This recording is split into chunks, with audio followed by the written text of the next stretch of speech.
Let's talk smiles.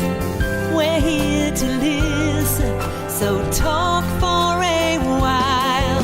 It's you and me on TFM.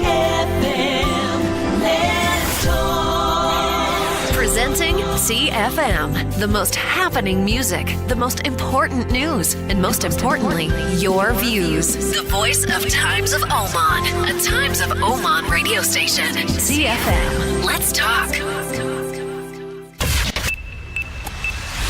Live on TFM and the TFM Facebook page. This is the live feed of TTV. Let's talk.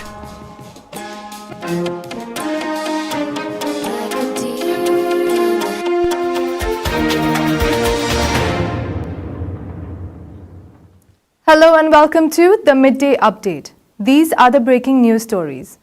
The Ministry of Health today announced the registration of 2 new COVID-19 deaths in Oman. The death toll has now touched 144 in Oman due to the virus so far, the officials at the ministry informed. They have also extended their deepest condolences to the families of the deceased. The Ministry of Health announced the registration of 1,366 new coronavirus cases in Oman on Thursday.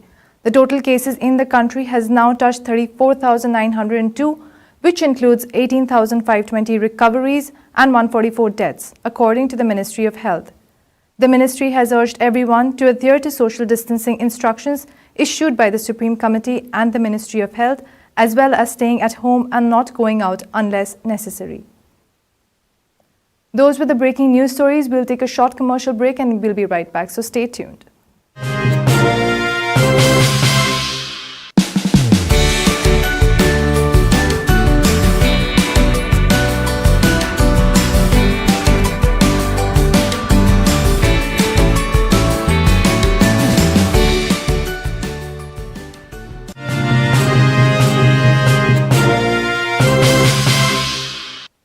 Welcome back to the Midday Update. Now for the rest of the news stories.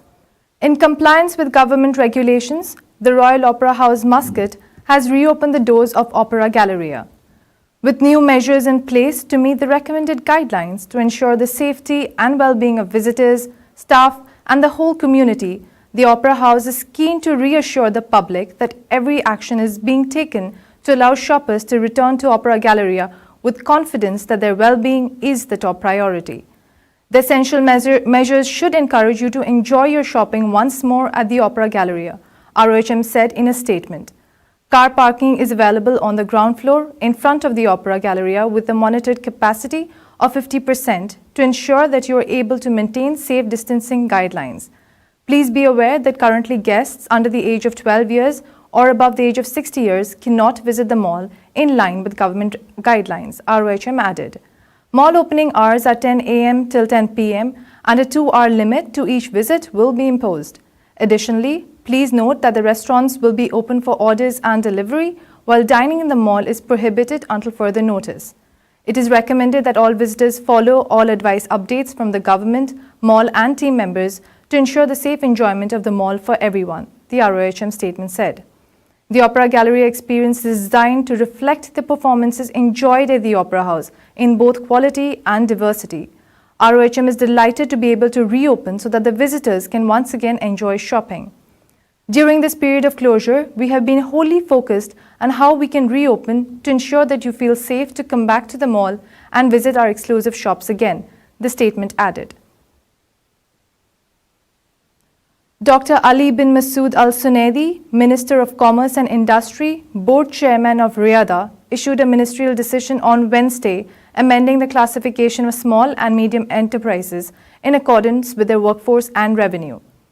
According to the new classification, a micro-establishment shall have 1 to 10 workers and its annual revenue should stand at less than OMR 150,000. A small establishment shall have 11 to 50 workers and an annual revenue ranging between OMR 150,000 and OMR 1,250,000.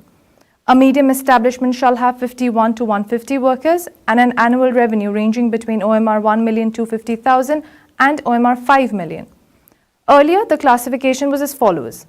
Micro-establishment should have 1 to 5 workers and less than 100,000 of revenue. Small establishments had 6 to 25 workers and 100,000 to 500,000 of revenue. Medium establishment had 26 to 99 workers and OMR 500,000 to less than OMR 3 million of revenue. The amendment of classification takes into account the classification of such establishments in other GCC states and the prospects of growth of this sector in the Sultanate, which will enhance the role of this establishment in the next phase of the national economy. Riyadh database shows that the number of small and medium enterprises stood at 44,000. As many as 13,000 of these establishments are run by Riyadh cardholders. These are expected to contribute directly to augmenting local products and to increase the number of employment opportunities for national job seekers. The Ministry of Health has reiterated that the increase in COVID-19 cases has nothing to do with the opening up of activities. Dr. Mohammad Al-Hosni, Under-Secretary of the Ministry of Health for Health Affairs, pointed out that the increase in cases has nothing to do with the opening of activities. But in the event of non-compliance with established measures, the cases may rise. Each one should consider oneself a carrier of the virus, and anyone who experiences symptoms should consider himself infected with COVID-19 unless proven otherwise, said Al-Hosni. In a statement to Al-Shabiba, he confirmed that coexistence does not mean surrender and relaxation of precautionary procedures. We have to live our lives while taking precautions that prevent us from getting infected by the virus and also prevent the transmission of the virus from us to others. The last period of lockdown was more than enough to absorb the precautionary measures to prevent this level of spread of the virus. He said, most of the infections among citizens could have been easily avoided as most of them were the result of contact with others. The numbers were expected and alarming from the beginning, but we were hoping that the commitment of the people will help us to not reach where we have reached now, he added. The continued indifference of some will double the numbers and the number of cases requiring medical care will double, indicating that about 18% of those who enter hospitals need intensive care. There is no health system in any country in the world that can accommodate all these infections, so all governments have tended to flatten the curve. Dr. Al-Hosni emphasized that all referral hospitals have been allocated intensive care beds to accommodate the largest number of cases that need intensive care. But if the number of cases increase such that a significant percentage of the population is suffering from this disease, these intensive care rooms and beds will not be able to absorb the impact. As a second and third stage measure, there is a need to create new beds so that the capacity will be greater to deal with cases that may arise in the future. Speaking to the citizens and residents, he sounded the warning. Fear this virus. Do your best to not get infected and to not spread the infection to others so that the country can keep providing health care for all. Those were the news stories. We'll take a quick commercial break and we'll be right back. So stay tuned.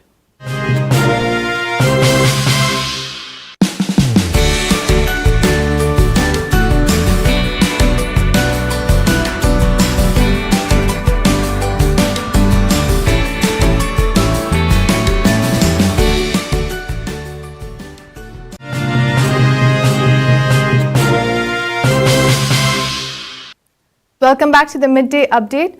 You've heard the news stories and now we'll be joined with our guest. Today we're talking sports, but not just sports in general, but safe sports. Our guest today is Mr. Shiv Gupta, who is a sports analyst and coach. Mr. Gupta, thank you for joining us today. Mr. Gupta, is my voice clear to you? Yes, very much audible. Wonderful. It's very good to have you on the show with us. Mr. Gupta, before we actually start discussing the questions, I have a question for you. Yeah, sure, go ahead. If you were to pick between being an analyst or a coach, which one would you pick? Coach, any day coach, because coach gives an opportunity to stay on the ground. And you like being on the ground? Yes, of sure. Definitely. All right, so we'll get down to the questions next. So I wanted to ask you, one of the sports that has, of course, resumed is football. European leagues have been running for a couple of weeks now and all the players are getting back to it. How do you think the players have responded to it after the lockdown? See, this sport is not just an activity. It's like feelings, which we, as a player, you would require to express your feelings on the ground. So it's a big news and big relief for any sports lover. whatever precaution has been required to be asked, we are ready. Any sports person who is loving the sports would be more than willing to go over the ground. Even I've been speaking to a lot of friends from UK. They were very excited. Obviously, they are taking all the precautions. Like to be very honest with you, the social distancing on the ground while playing the game would be a little challenging. But we have no choice. You have to take all the precautions.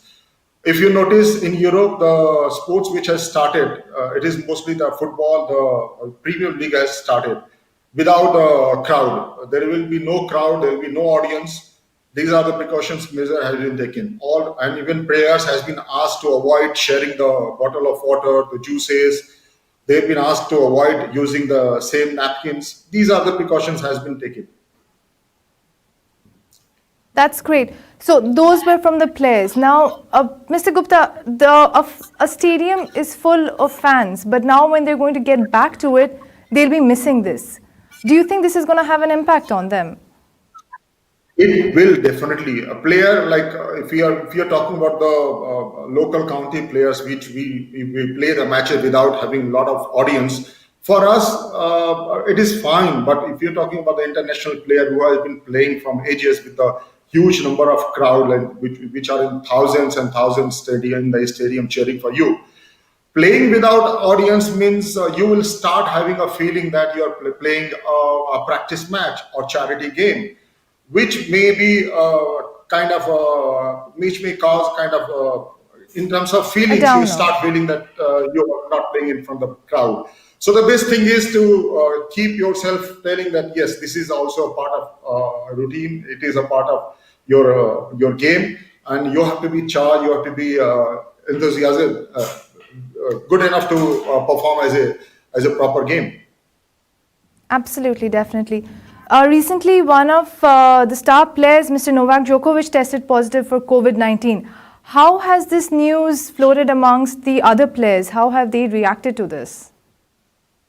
Yes, when you are representing a country, when you are representing a nation, anything happens to you, it just start reflecting to others.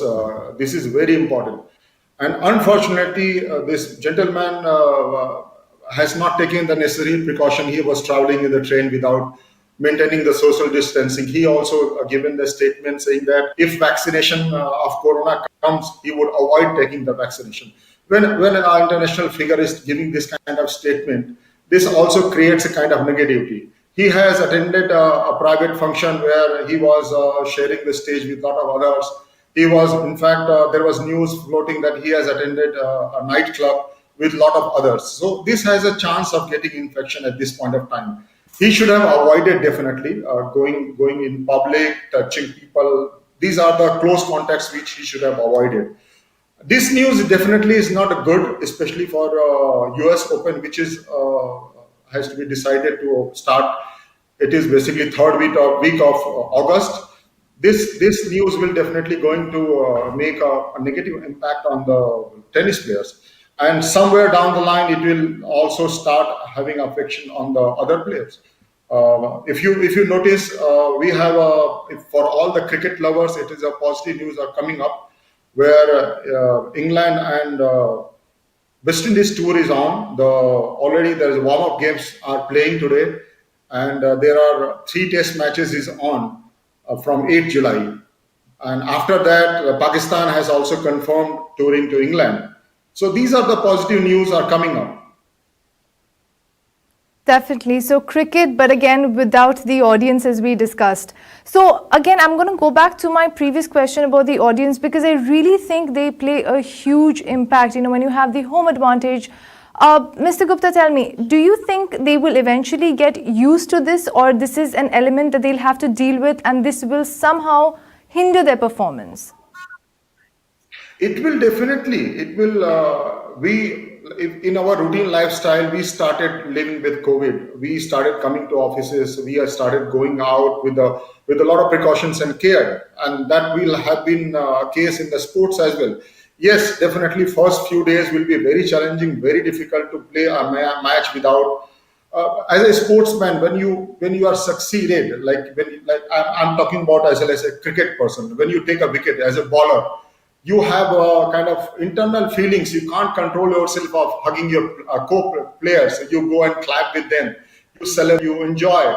These are the things that it will be very, very difficult to manage, because this comes from your inside. It is not something that you can control. But definitely, it will have a lot of things will be considered, and people and players will have to take a lot of precautions without audience. Definitely.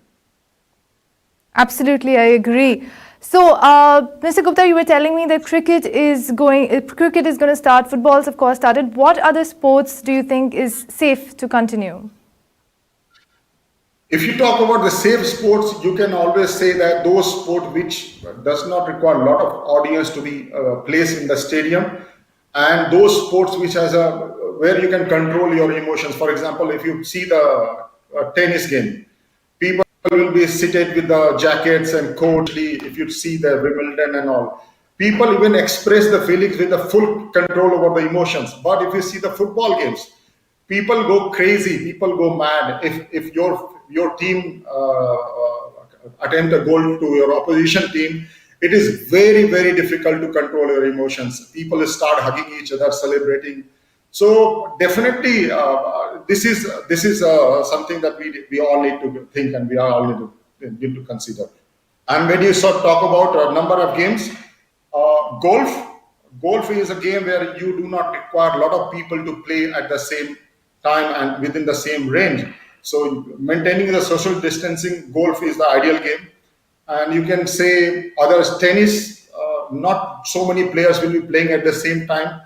You can say badminton, where you have a single games with 2 players, and double you will be having 4 players. So these are the games would be ideal to start with. Then when things becomes normal, then you can always start other sports as well. Okay, that's great. Let's talk about the impact that is going to have on children. So currently, a lot of them have to stay indoors. They cannot go out and play. They cannot do what they usually do. Like a lot of us, we're all making sacrifices. Tell me, what kind of sports would you recommend children, and which automatically include social distancing? Because it's very hard to control them. You cannot keep telling them, don't do this, don't do that. Exactly. This is a very direct question to me. Being a father of 2 kids, we are facing this every day and night, actually. And if you talk about for the kids, any sports, indoor game, any indoor game, maybe board game with chess, you can have a carom board and all. These are the definitely ideal case scenario for this particular time. But those people who are blessed with the backyard or front yard where you can have small games, you can minimize the size of the pitches where you are playing cricket. You can minimize the size of the ground as per your adjustment, like if you're playing football or tennis or badminton. These are the games which definitely is very, very helpful. You can play in your backyard. In fact, those people who are not lucky enough to have a backyard, you can also play this kind of game in your apartment or flat. You can have a small size of bats. You can have a soft balls, which will not break your any glass items. You can have always, you can plan something accordingly, and you can keep it. The bottom line is you have to engage your kids. These days, they are also having online schools. They start in the morning, 8 o'clock, they go for online classes. It goes till 12, 12:30, 1 o'clock. They are already 4 or 5 hours in front of the TV or computers where they are studying. Absolutely. And if you don't control them, they will again demand for the video games or television. This is not good for their eyes and their whole mental growth. So we have to be very, very particular and careful about engaging them in the sports. You can also go with the warm-ups. Even though you are playing board game, just motivate them to do some sort of warm-up. Once they do some sort of exercise, then you can give them a reward by playing these kind of board games or any indoor game which is possible as per your proximity. That's actually a very good idea, Mr. Gupta. Before they sit down with any kind of a game, make them do sit-ups or jump and just jump to the ceiling, something like that. So they're at least a little warmed up. So, Mr. Gupta, we'll talk more about kids, but we'll take a quick commercial break and then we'll get right back to you.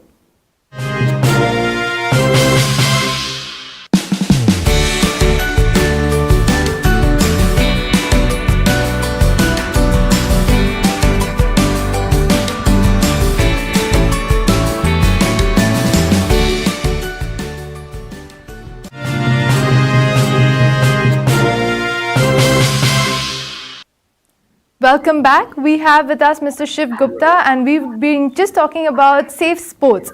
So Mr. Gupta did tell us about how we can engage our children, how it's important that they keep staying active. Mr. Gupta, you said you have two sons. Exactly. And I have were two they kids. were they into athletes? Were they athletes? Were they into sports? Were they gamers? What are their interests? It is basically since they are boys, it is very natural they'll be more into the sports, outdoor sports, and Right. they love playing cricket because we are all Asians, India, Pakistani, Bangladeshi, Sri Lankan. We love cricket. So obviously it's a genetic, and they love cricket as well. They go for football and other outdoor games. So football and cricket, and both those sports need a lot of area. Are you introducing a mini version of the games at home, like with a mini bat or a smaller size football? When you play outside, you need a proper bat. When you play inside, you can always use the plastic cricket bat, which the small kids used to play when in a younger age.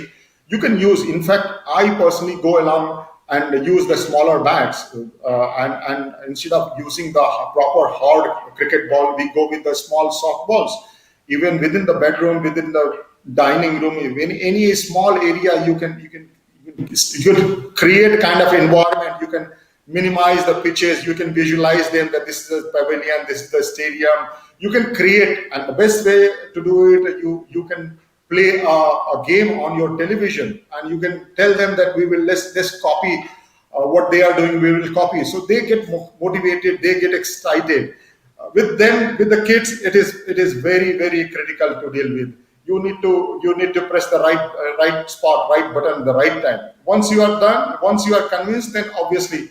And another part, you can always do that. What my wife does, she comes along playing with the kids. Then they see their mother getting active, which is practically impossible to have in a normal day scenario. Normally, wives, a lot of people are anyways active or the sports, but not. It is not very common that your mother goes to a cricket ground or football ground where you are playing. But indoor, it is if she is involved along with the kids, they get very excited because this is one of the rarest opportunity they may get in the lifetime. So now it's not just your sons playing, even the mother has to take interest in cricket so that the sons keep on playing it. Mr. Gupta, Exactly. so you were telling me about TV, like getting them to watch TV and then getting them to play a game. Earlier, we also spoke about screen time, that because of online classes and everything, the children are forced to are forced to stay glued on the screen for long periods of time, and after that you don't want to encourage them to again watch TV. I wanted to get your opinion on virtual games, something that they can play, like when you have a simulation, like you can play cricket or football. You have all these series that you can actually put on your PlayStation and play football. What do you feel about these? Do you think they should actually be encouraged to do that? Because they're still playing the game, there are still rules and regulations. What do you think? They are definitely playing the game, but if you are playing in front of TV and you are getting yourself involved, you are glued to your. If you, let's say you are playing a PlayStation, your eyes are focused to the television. I personally feel that you can avoid, especially at this point of time when your child is already having online classes for 4 or 5 hours in a day. So basically, the idea is you play a game, you play a music, and in fact, you can play a chair game like a music chair, and as long as they are actively involved, they are not glued to the television or to their phone. It is always a blessing for you as a parent, and for them as well. As long as they are moving, they are actively involved, they are warming up, they are enjoying. So it is very good for them. They in fact they started loving this COVID lockdown time also. That's good. So you've done it right because they are loving it. Mr. Gupta, what advice would you like to give the parents? I know some of them are quite opposed to having their children play sports at a time like this. Some of them actually want to push them and to encourage them to play. What advice would you like to give parents? What kind of precautionary measures should they be taking? What should they do? If they are allowed to go outside, which is fairly not possible at this point of time, you have no choice. You cannot send them out. You can, in fact, in normal days, we invite their friends or send them to overnight stay to their friends. which is completely impossible at this point of time. And we should follow that, because we should have to support the government. We should not be saying that nobody is seeing, let us share or exchange the people. Let's avoid that. So you have no choice. You have to deal with that. You have to ask them, motivate them to play indoor. And as I said, you have to create a kind of scenario, you have to create a platform where they love it. They have to enjoy playing indoors. Once they start loving, it will be a scenario that once they finish their classes, they will look for playing along with parents for indoor game. And these days, you know that offices are open and it is not possible for parents to stay in the house and play with them. This is another challenge that we are facing. So obviously, once you come back from office, you have to set up a time that you can start giving them some time. You can start giving them some warm-up classes and then bring them to chessboard. You can bring them to carom. You can bring them to any sports. It doesn't matter, as long as you are involved and keeping them away from television and cell phones. It is fine. And as you said earlier, before every game, sit-ups before that. So this is an advice I'm giving to all the parents also, because I think that's a great tip that you gave all the parents. All right, Mr. Gupta, moving on to the future. Sorry, you were saying? Yeah, go ahead. Moving on to the future, when sports tournaments such as FIFA World Cup or Wimbledon does start, what measures need to be taken to ensure fans can attend these tournaments and keep safe? See, as we already discussed, that there are certain sports where you cannot maintain a social distancing while the game is on. For example, football. I don't think, unless you create a wall in between, you cannot divide the audience. They will bound to jump, they will bound to clap, they will bound to hug each other. But if you talk about a tennis game where the people are sitting at the place just clapping, and then that's it. Those sports you can avoid a gap between rows, you can have a distance between rows, and you can allow them to come in small numbers and place themselves and watch the game. But if you talk about a cricket, if you talk about a football, if you talk about these kind of sport, it is highly impossible unless the COVID issue is completely over. Till then, you have to play with this kind of restrictions without crowd, without audience. That's great advice, Mr. Gupta. Well, I'd like to say thank you for joining us on the show. You've given us some excellent tips. You've shared with us some very useful insights, and we're definitely hoping that you'll join us again soon. Thank you so much, Anta. It was my pleasure to having me here in front of you. Thank you so much. Thank you so much. Thank you. Stay safe. Well, that's our episode for today. We'll be back here on Sunday, so stay tuned to TTV.